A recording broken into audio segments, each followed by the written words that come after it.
Herätyskello piippasi 4:30 ja lähdin ajelemaan kohti Imatran Korvenkantaa, perinteistä kalikkapaikkaa, josta Pirhosen Jamppa olikin pari päivää sitten löytänyt Kaligaattan eli pikkukultarinnan.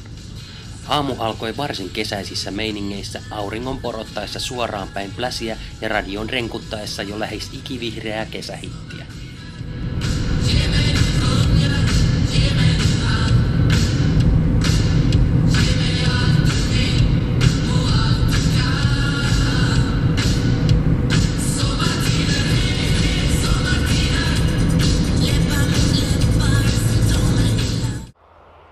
Korvenkantaan parkkeerattuani Kalikan laulu kuului vaimeana heti niityn reunaan astuttuani, vaikka moottoritie ja muu avifauna sitä yrittivätkin möykkäyksellään peittää.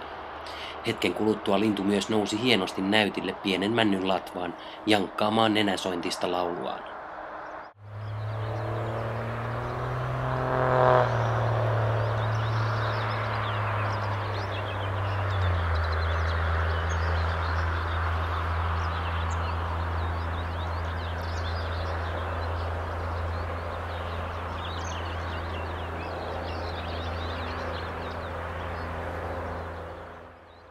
Puolisen tuntia kalikkaa katseltuani ja kuunneltuani lähdin köröttelemään työpäivää kohti, tosin Joutsenon maaseutua ja potentiaalisia pusikkoja kierrellen.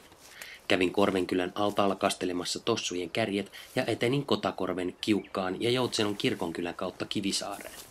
Ihmeitä ei linsseille osunut, mutta Karrin heittämään 1000 katsotun kalalokin haasteeseen tuli sentään vastattua muutamalla 10 yksilöllä.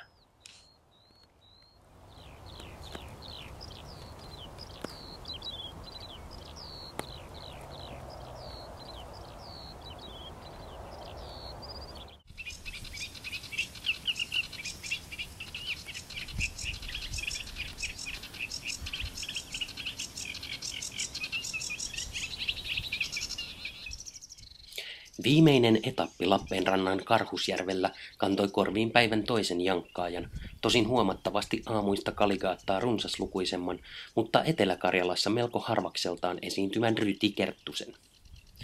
Muutoin järvellä oli jo varsin kesäistä, eli tyhjää.